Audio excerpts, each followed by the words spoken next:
Hey there, it's Carrie again, and I'm at the Pace Studio now with Ashley Hi, Internet. from the Samantha Bee. It's awesome. We're already laughing, talking about tattoos, and me getting my ears pierced. I feel like you need like a 12-year-old girl to go with you and hold your hand while you get your ears pierced. Maybe. That probably would be good. She'd probably be like, I got this done when I was 7. Yeah. I did have it done, and one of them was kind of crooked. And so I just finally was like, forget it. I'm not wearing them anymore, and they closed up. So now, though, I'm scared of the needles, and I'm like... Well, you won't see it. It's on the side of your head. But I'll know what's coming. Yeah. And I just took my niece to get them done, and she cried. Now I'm like, I don't know. So what's it worth to you to be able to have something hang from your ears, which is so natural for humans? Get some giant hangy chandelier earrings. Maybe that's what I need. I don't know. But maybe if I did that, then I'd get a tattoo. I don't know. Tattoos are great. I've thought about maybe trying a fake one first and seeing how that was. Like one of those ones that looks real. Now they're doing them that last like 3 weeks. I saw that. That's the kind of thing I'd try. Yeah. I thought maybe I'd get one on like my back of my hip and then wear it to the beach and not tell my family. And then see what they say. I thought I'd start a fight. Mom! It'd be terrible. So maybe. How did I not notice Or maybe that? they'd think it was cool. I don't know. I feel like a man could definitely be convinced that he had not noticed your tattoo that you've had for your whole marriage. 100%. That's what I think. You never pay attention to my hip. You don't ever look there. I don't know. Anyway. So when you're not getting tattoos, because they're awesome, tell me about working on Sam's show. It's great. It's like, I feel like I always sat around with my friends and talked about politics, and now I just get paid to do that, so it's pretty chill. So you're getting paid to do what you enjoy. Yeah. So you have always been into politics. I wondered that. Yeah. I feel like being black, you don't really have much of a choice. Like, a lot of political choices actually affect your life, so we are paying attention to politics from a very early age. Yeah. How do you feel about then making it kind of funny? For me, that's like my natural way of dealing with anything. Like, I always say, like, in relationships, if I'm like upset talking to like a boyfriend or something, or if I'm trying to express, I always end up making people laugh. Like, me expressing my real emotions makes other people laugh, which is sometimes frustrating, and sometimes you get paid to do that. So getting paid is the best way. Yeah. Although you should always express your real emotions. Yeah. Yeah. Even if it makes other people laugh. Yeah. I think no matter what, don't you? Oh, yeah, you definitely Always should. be honest. I'm always trying to figure out how to communicate more clearly. Well, you obviously communicate pretty clearly, or you wouldn't have the job you have. Yeah. Tell a little about, I know some people know, but about how you got the job. Because it's really awesome. It is. I applied for it and actually got it, which I think if people are not in comedy, they don't know how weird and rare that is. That, like, most comedy shows, especially late night, they'll just say, like, if you're a writer, hey, do you have any friends? And most, like, writers who are not already in television never hear that there are jobs available until after they're already gone. And people just don't really, like, read strangers' packets a lot of the time. And Sam and Joe Miller, our showrunner, they really wanted to make sure that they reached out beyond the typical communities that get into writers' rooms, which is a lot of men, a lot of white men, particularly that went to Harvard. Like, even a Yale white guy is having a hard time getting this job. Right. That's how, like, closed the little ecosystem is. So I literally, like, a friend of mine was invited to submit. He passed the packet along to me. I didn't even officially get it. And I wrote a packet and sent it in. And literally, I remember saying to my girlfriend, like, I just hope someone reads it. That was my hope. And I actually got the job. That's insane. It's amazing. Yeah. And it is true that, like, in that business, it's all about who you know. Which, I mean, that's true probably of every business. It's who you know. And then if you get all different kinds of people in there, then the scope of who you know will organically grow instead of just, and the scope of what people know. Like, we have an amazing producer on our show, Roseanne, who's fluent in Arabic. So when the Muslim ban happened, she was flying somewhere for the show. She flew back into JFK and stayed there and translated for people who were stuck in the airport. And because she happened to be there, she ended up meeting the ACLU lawyers, and then we got to interview them on the show and have that piece for our next show back right after the Muslim ban happened. And most people weren't able to turn around a piece piece that fast, because how do you figure out who the lawyer is and book them and blah, blah, blah. We were able to do that because we happen to have someone who works for our show who speaks Arabic, is an amazing producer, can produce a piece in 2 days. You know what I mean? Like, just having more people means that you have so many more opportunities of stories you can share. Yeah, and that's, I mean, it comes through in the show because you feel like you're seeing a wide berth of all different ideas and concepts and talking to people. How do you deal with when you talk to people on the street? How do you feel about that? Because that's not really writing. That's really like being in someone's space and trying to find out from them. How do you deal with that? It's always interesting because we always, of course, like go into the piece with some jokes that we think we're going to do or what we think is going to happen. And I think almost all the time we're like so surprised by what people are actually saying. Like at the inauguration, we completely expected, we went to Trump's inauguration, and we expected his supporters to gloat and be like, haha, we won, you lost. Yeah. We had all these jokes planned of like, could we get people to call us snowflakes or, you know, make fun of us or whatever. And everyone was just like, don't be sad. I think you'll be okay. I really think he's going to be a good president, and I really do think he's going to take care of you. Like, I know his language was a little rough, but I think everyone was really their best selves and really nice, and they had a different idea about what a good America looked like, but they really thought it was going to be good for everybody and didn't want liberals to feel sad. And I think the reason it's surprising is because apparently those people don't have the internet because they're not the ones who you see tweeting. But I think like, yeah, the people who tweet and who are mean and nasty are the loudest. And every time we actually go out and talk to people, they're like nice people who want something they think is good. Yeah, well, I was talking to Mike about the Twitter phenomenon and kind of that mob mentality. Do you think that some of it's just the anonymity that gives people the freedom? Like if they see you and you're someone face to face, that makes the difference? Or do you think maybe they're playing to the camera? I think that we've really gotten very pushed into these like different camps of like, I'm this person, I'm a liberal, I'm a conservative, and so I have to have this idea in order to belong to this club. And I think a lot of times we interview people, they start out there. But when you're talking to a real human being, like that falls apart very quickly. It's easy to like quickly tweet that thing that you kind of half believe, but have to believe because that's what your club thinks. But face to face to a person, it's much harder to like stay on the party line, I think. And it's always interesting because when we do these interviews on the street, we talk to people for 5 minutes. And in 5 minutes, someone could go from like a very, kind of mean, nasty, expected statement to just having a human conversation that allows for nuance and back and forth. It's kind of crazy that it really only takes 5 minutes to get there. And as a culture, we don't even have that 5 minutes to normally spend with each other. Yeah. And certainly not face-to-face. Yeah. And somebody's probably not spending 5 minutes on their tweet. They should. I want to go ahead and put that into the universe. Spend 5 minutes before you send out a tweet. That's mean. The funny thing Unless to it's me, positive, do that. As a writer, the funny thing to me about Twitter is a lot of times people are trying to be mean, but they're such bad writers. And I'm like, I don't know what you're saying. You've not communicated clearly. And I'm like, it's not even about being nice or mean at this point. I'm like, communicate clearly, use periods and commas so people know what you're talking about at least. Have you ever seen that thing on the online will analyze your Twitter, like your level of education you use on Twitter? Oh, no. Yeah, there's a thing you can put tweets into, and it'll tell you, like, this is like a 2nd grade education. This is a 6th grade. Everyone should aim for at least 6th grade. Yeah, as soon as you say that, I just want to put Trump's in and see we should where he's at. I know they analyzed his speeches over the campaign, and they were at like a 3rd, 4th grade level, I think. Yeah. I don't know. Politics is weird now. How do you feel about working in politics when it's a lot of information all the time?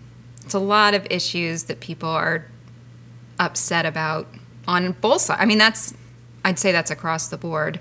How do you decide which issues are important to you to focus on with a piece? Is that a group effort? Do you like lead a charge on something and hold firm to it? I think it depends on what it is. There's definitely stuff that, like, if I have an emotional reaction to it and is important to me, I will just keep pushing it. And I'm, like, a very pushy person that way. I'm like, this story is important, this story is important, this story is important. There are often things that come across that immediately the whole room is like, yes. And sometimes there are things that maybe one or two people are really passionate about, and they'll just keep bringing it up to the group.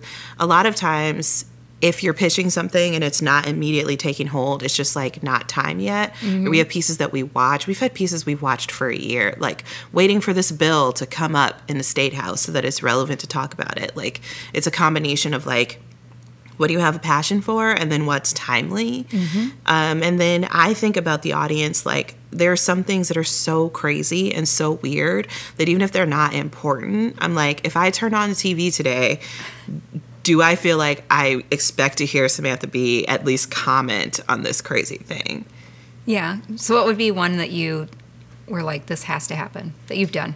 Oh, that you led? We were working on something else, but when we watched Jeff Sessions' testimony, and then Kamala Harris was told to, like, be more courteous. And that's just, like, as a woman, immediately, like, all the hairs on the back of your neck stand up and, like, eyes go red. And the person who said it wasn't on camera. And I was like, I think that's John McCain. So then I went to Google it and was like, you know, who said that or whatever. And a different story came up of another time that John McCain had told Kamala Harris to be quiet. And so then it was like, okay, obviously this thing is really about Jeff Sessions, it's really about Russia, but we can't not, as like the lady late night show, talk about this woman being silenced at work. Yeah. And how do you feel about, I mean, I have strong feelings about it. How do you feel about women having at least this space in late night? I think it's... And you're part of it. That's so awesome. It's amazing. And I really, like, never thought it would happen. I remember when I, like, first got the job, so many of, like, my mom's friends were like, oh, my gosh, I love Samantha Bee. And I'm like, were you watching The Daily Show? But, like, when The Daily Show was on, Sam was the longest running correspondent. And she was the voice of women, like, when she was on, once a month, and women were waiting for her segments and, like, passing them around. So many people were, like, waiting for this show to happen. Yeah, it's really interesting. I always say, like, in late night, it's almost like your name has to be James or some form of it to be on. And, like, oh, show's named James. It was really smart of Blake Lively, name her daughter James. So might happen. So but, she could get a late night job. But if she's into that, I don't know. But it's interesting that it's just the one show, and I just think how they have the diversity of the writers is really interesting. Not just one thing, and that's not anti-dude on my part. It's just an interesting thing to watch play out. Yeah, I mean, I feel like... And the voice. Yeah, the place that late night has in our culture is, like, you put it on before you go to bed, and you kind of hear about the news of the day or the week. And it's very comforting to, like, have that person come into your living room and, like, tell you about the news in a nice way. But if that person's never saying the stories that are important to you, the connection is just not as much. And I think people have, like, a special connection to Sam because that day that they're, like, mad about that, you know, reproductive health bill that passed, they know that she's going to talk about it. It's not going to be another day where nobody mentions the thing that they care about. Yeah. And she kind of speaks it back to you. Yeah. Which is good. It's always good to feel like someone's in your corner. Yeah. On something, right? Especially someone so awesome. She does seem very nice. I've never met her. She's very nice. Yeah, she's the best boss. She's the boss who, like, takes a second to text you on your birthday and be like, I'm sorry you're working on your birthday. Oh, really? Yeah. Well, that's good. Yeah. How do your parents feel about you working in this industry? They love it. Because I saw that I did some. I always do some research. little recognizance. I always do some research. I don't write down questions, but I do research. And it was interesting that you were in something so intellectually driven. Although I think comedy is a lot of times very intellectually driven. It is for me. Yeah, so I dropped out of a PhD program to do this. So obviously my parents had reservations. Like, dropping out of, like, the #1 PhD program in your topic in the country is a big choice. And they were just like, can't you just finish it? And I was like, no, I can't do it. So it was hard for them. But as soon as I started, like, booking stuff, but also they saw that I put the same amount of work into comedy as I had put into getting a PhD, they were like, oh, you're going to you're going to succeed because you're working really hard. Also, I had to like educate them that like I think a lot of people think like getting a PhD means you have a job forever, and you have like pretty much equal chances of succeeding in academia as you do in comedy. It's true. It's hard. It's a hard industry. Yeah, it is, because there's a lot of competition and a lot of people, you know, get a PhD. It seems like. Yeah. Not me. I never. But yeah. They're awarding a lot of PhDs, and it's the same. You know, I think like any soft discipline, the work is very devalued. So it's like, oh, we can hire, you know, this person with a PhD and all this research, or we can hire like 5 people who we only allow to teach one class and we don't give them health insurance and they can just starve. And that's what a lot of what's happening in academia right now. Yeah, a lot of adjunct. Yeah. A lot of that kind of thing. What was your PhD going to be in? Performance studies. Okay. I don't know what that means, like anyone else. That's the obvious question. Yeah, they look at like how using the lens of performance you can look at everyday life. So you're talking about race as a performance, as a social construct, as something that people put on as opposed to something that's like biologically determinative, which we know it isn't. Same with gender, you know, stuff like that. So all that plays in. Yeah, definitely. You're still using the education. Yeah. Oh, yeah. You could get a piece of paper that says comedy PhD. There are now, not a PhD yet, but there is, the first comedy BA was started at Columbia College a couple of years ago. And Emerson College has just started one, and a comedy MA is coming. So eventually. It's really interesting. I'm waiting for that honorary degree, whoever wants to. They should send you one. For sure. For sure. How do you keep lightness in your life when you're dealing in a lot of heavy issues? Mostly whiskey. No. I think it's like a balance. Like there are definitely weeks where it's just heavy and it just is, and just like living in that. And then there are definitely weeks where you like try to find the fun. But I think like I don't try to force myself to be happy, because some stuff just sucks. It sucks. It's scary. It affects me. It affects my friends and family.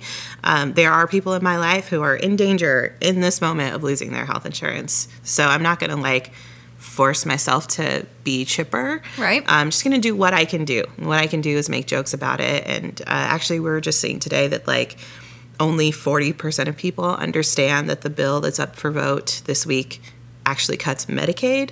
So like, okay, I can help push that number up by exposing that information. That's the piece of it that I can do to help. Okay. So is that a piece you're working on then? Yeah. Well, yeah. We're talking about healthcare.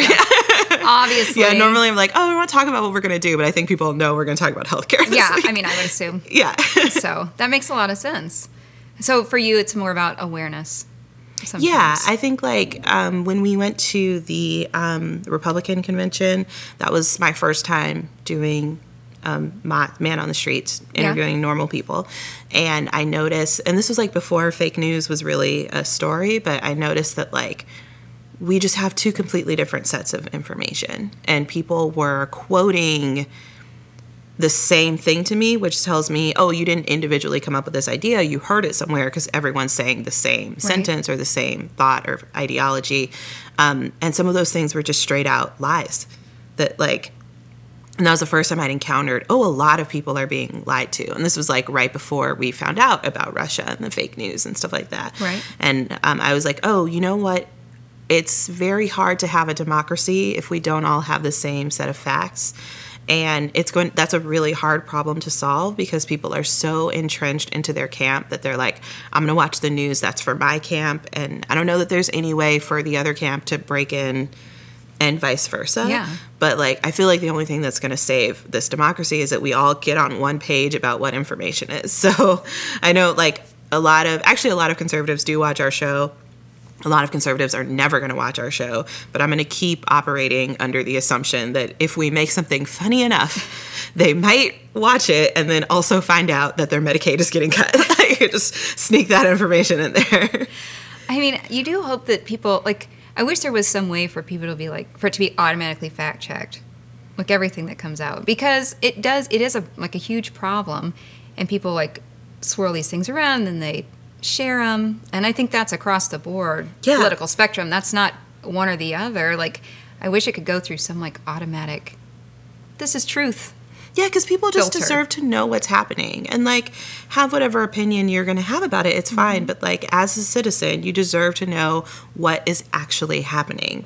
And I think this is a new phenomenon in history where there's nowhere for people to go just to get the straight, basic, this happened today kind of news. Yeah, and those people are, like, reading. Like, these are people trying to be informed. Exactly. They're not, and that's like, the sad part. It's not people that don't care. Yeah. You know? I've watched so many interviews where politicians just say something that, like, I know to be not true. And the person who's interviewing them doesn't say, that's not true, or the CBO score says this, or the Democrats are saying this, the Republicans are saying this, something to introduce that information.